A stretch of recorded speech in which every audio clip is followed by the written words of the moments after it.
Բարև ձեզ։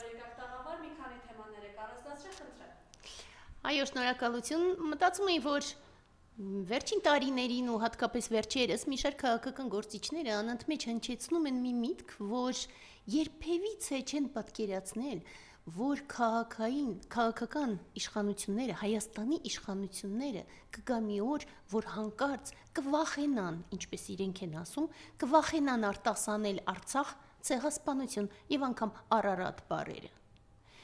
Եվ մենք կարող ենք հասկանալ այս միտքը, բայց ես շատ կարևոր բան եմ ուզում ասել։ Սա սխալ եւ վախենալու միտք է։ Ինչու՞։ Որովհետև մեր իշխանությունները չեն վախենում, նրանք դավաճան են եւ անում են իրենցը։ Իրենք մերժում են Արցախը, մերժում են ցեղասպանությունը եւ մերժում են Արարատը։ Սա է եւ շատ կարեւոր է նորից եւ նորից իրերն իրենց անուններով կոչել։ Ես կարող եմ հասկանալ, թե որտեղից է գալիս այդ միտքը վախենալու մասին, որովհետև 2020 թվականին, երբ որ մենք խոսում ենք, որ տեղի է ունեցել դավաճանություն, ոմանք, եւ մենք հիշում ենք ովքեր, շարունակում էին ասել, որ այդ ԽՆԼ-ի ածելու հայտնի սկզբունքը, որ պետք չէ փնտրել չարամտություն այնտեղ, որտեղ պարզապես տգիտություն է։ Իրենք ասում էին, որ կապիտուլյացիան Նիկոլի ոչ թե դավաճանության ու դավադրության պատճառով է, ինչպես մենք էինք ասում, այլ տգիտության։ Մենք կարող ենք դրա հետ համաձայնվել 20 թվականին, 21 թվականին, 22 թվականին, նույնիսկ 23 թվականից, երբ որ իշխանությունները ընդհանրապես չաջակցեցին Արցախին, երբ որ թույլ տվեցին, որ 150,000 արցախցի լքեն Արցախը, եւ հանձնեցին իշխանությունները Արցախը թշնամուն, այդ ժամանակվանից ի վեր մենք այլևս հստակ կարող ենք ասել, որ տեղի է ունեցել եւ շարունակում է տեղի ունենալ մեծ դավադրություն, այլ ոչ թե վախ կամ տգիտություն։ Եվ հատկապես այն պահից, երբ որ Նիկոլը հրապարակավ սկսեց հարձակվել մեր հիմնասյան Սուրբ Հայրաքելական եկեղեցու վրա, այդ պահից ի վեր մենք հստակ այլևս անվանում ենք իր ողջ արարքները հենց չարիք, եւ եթե մինչ այդ մենք պայքարում ենք Նիկոլի դեմ զուտ որպես հայ, որովհետեւ դա մեր ազգային պարտականությունն էր, ապա այժմ պայքարել Նիկոլի դեմ դա քաղաքական պայքար չէ իսպառ, դա պայքար է չարիքի դեմ։ Եվ ես դա անընդմեջ կրկնում եմ բոլորի համար, որը շատ կարևոր է։ Բայց մյուս կողմից ես համաձայն եմ, որ վախը պակաս չէ։ Եվ նայում ես քաղաքական գործիչներին անգամ եւ տեսնում ես, թե ինչպես մի շարք քաղաքական գործիչները իրենց հերթին հենց վախենում են հնչեցնել Արցախ, ցեղասպանություն եւ անգամ Արարատ բառերը, տարբեր պատճառներով։ Մենք ունենք հիմա լակմուսային թերթիկի ստվար զանգված պաշար։ Ոմանք վախենում են մի բառ անգամ ասել Նիկոլի մասին։ Հիանալի լակմուսային թերթիկ։ Դեմ չես Նիկոլին, դավաճան ես ազգի, հստակ, այլևս ոչ մի այլ ընտրանք չկա, միջինը չկա, ցավոք սրտի։ Մյուսները վախենում են որևէ ձևով կրկնել Արցախ եւ անգամ ցեղասպանություն բառերը, ու շատ լավ լակմուսային թերթիկ է այժմ նաեւ Տրամպը, որովհետեւ երբ որ մարդիկ չեն մեղադրում Տրամպին այդ սարսափելի ոճրագործության մեջ, որը տեղի ունենում Իրանի դեմ, նրանք նորից բացահայտում են իրենց դեմքերը, թե որտեղից են ֆինանսավորվում։ Այսպիսի փաստեր, որ մենք ունենք, բայց մյուս կողմից, գիտեք, ես մտածում եմ, որ այդ վախը եւ ճղճի մթնոլորտը, անտարբերությունը, անջատվածությունը նոր բան չեն, ցավոք սրտի։ Ես հիշում էի, որ ընդամենը 30 տարի առաջ, երբ որ մենք գնում էինք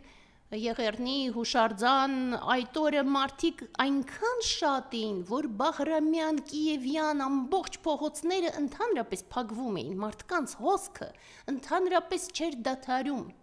Այժմ շատ ավելի քիչ է։ Եվ դա հիրավի տխրեցնող է, սակայն գիտեք, որ նայում ես պատմական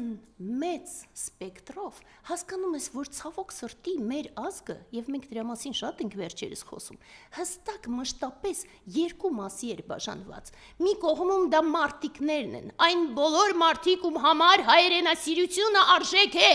ում համար պատիվը արժեք է, Եվ մյուս կողմից դա առևտրականներն են, մարդիկ, ովքեր մտածում են միմիայն իրենց կաշվի մասին, ովքեր պատրաստ են վաճառել հայրենիքը, վաճառվել իրենց հերթին, բայց ավելի շուտ չեն էլ մտածում իսպար դրա մասին, ում հուզում են միայն կանանց այդ իրենց ասած շորիկները, շրթունքները եւ այլն, իսկ տղամարդկանց խորովածները, մեքենաները եւ մեկ դեմք բոլորի համար։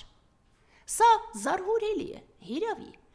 Հանդեսներ, որոնք միակ բանը, որ իրենց անհանգստացնում եւ հուզում են, այն մանր ճղճին բամբասանքներ, խոսակցություններ եւ այլն,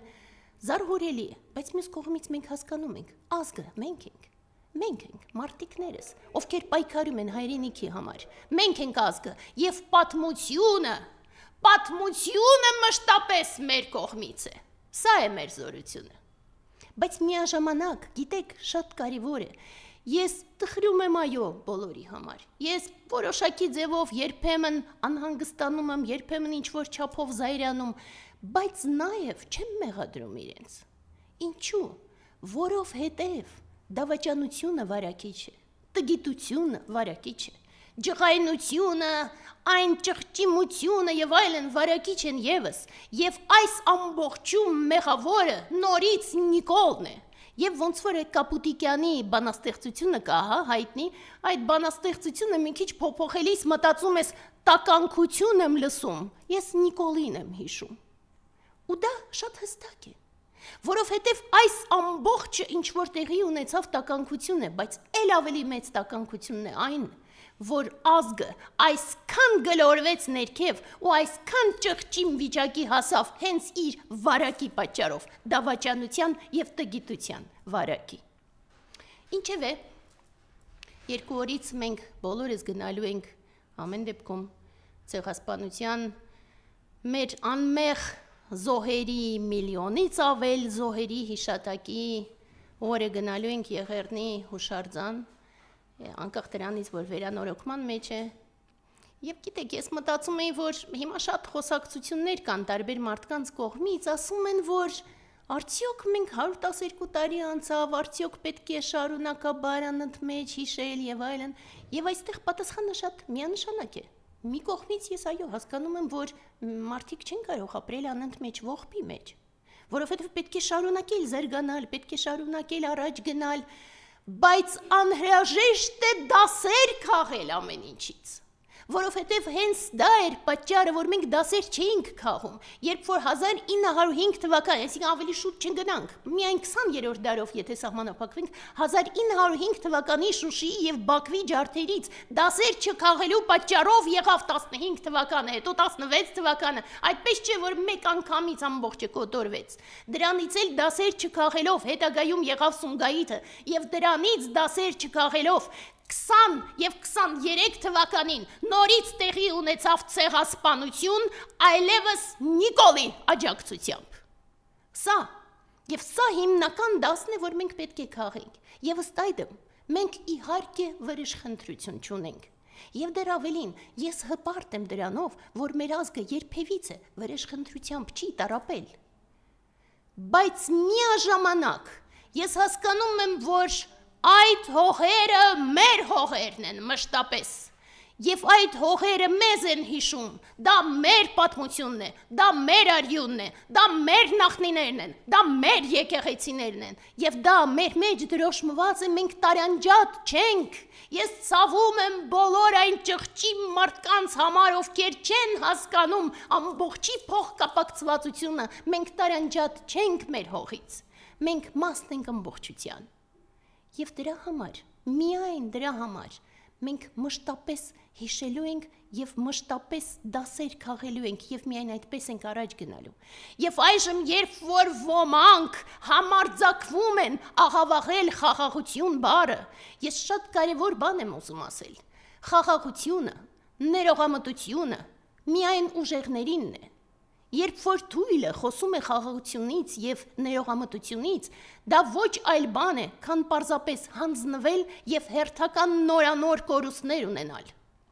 Եվ այն հիմնական կեղծիքը, որ Նիկոլը անընդմեջ հորջորջվում է որպես խաղաղասեր, հորջորջվում է որպես խաղաղագործ, այս հիմնական չարիքը և կեղծիքը հենց այստեղ են, Այդպես չէ, եւ մի հավատացեք այս ստին,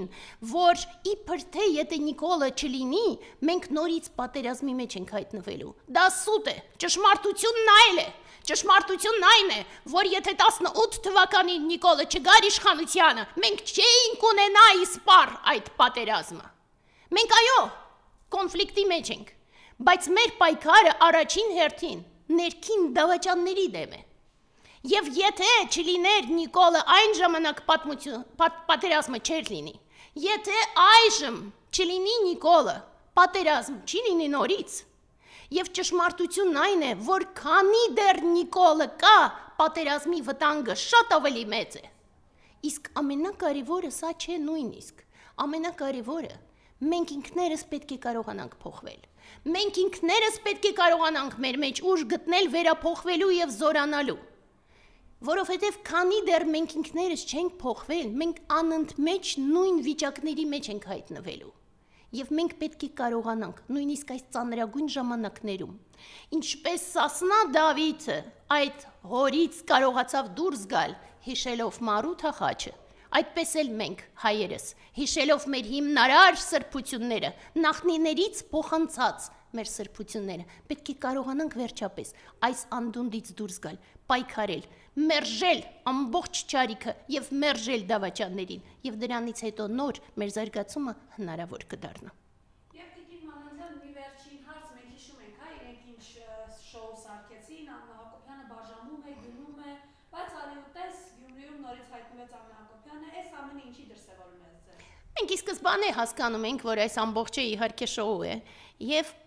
մի կողմից ամեն անգամ ասում ես չեմ խառնվի անձնական իրենց կյանքի մեջ, որովհետեւ իրենց անձնական, այո, որովհետեւ իրենց անձնական կյանքը այն իրենց չարյած փոքրագույնն է, բայց այդ ամբողջը, գիտեք, նույնիսկ ապտակել չէ, իրենք անընդմեջ շատ կներեք կոպիտ արտահայտությանս, բայց թքում են հանրության երեսին, իրենց բոլոր դրսևորումներով, նման շոուներով, այդ վարչաբենդով, իր այդ կարկանդակ ամբողջով ինքը նպատակասլաց ցավոք սրտի, բայց նորից ու նորից վիրավորում է ամբողջ հայ հանրությանը։ Բայց մեզ համար, դու Նիկոլ, ցավոք սրտի, մշտապես կմնաս ճղճիմ խեղճ մարդ, որը որ ավելի լավ էր ժամանակին այդպես էլ ուդարնիկ մնար, ինչ որ միտեղ ռեստորաններում նվագեր եւ դրանով երջանկանար, քան գար իշխանությանը, քանդեր ամբողջ Հայաստանը եւ դրանով իր պատիժը ծանրացներ այնքան, որ դժողքներից հետո դուրս չի էլ գա։ Բայց իրենք, այսպես ասենք, հա, շատերն ասում են, այս զույգը հանցակից է եւ իրենք միասին են պատասխանը տալու։ Աննան հանցակից է միանշանակ, որովհետև ոչ ոք չի մոռացել այդ էրատոյի փրթեջոկատը կամ ինչպես էր Աննան գնում պատերազմի ժամանակ խառնվում եւ մենք փաստեր ցավոք սրտի քիչ ունենք, բայց ոչ մի բան թաքուն չի մնա, հատկապես մեր երկիրը շատ փոքր է եւ այս ընթացքում էլ մենք գիտենք, որ Աննան շարունակում է турքը հավաքել այդ բոլոր մեծահարուստներից, որ իրեն շարունակում են մուծվել, դա բոլորը գիտեն, բոլորը, մեր երկիրը շատ փոքր է եւ ոչ ոք իր պատժից չի խուսափի։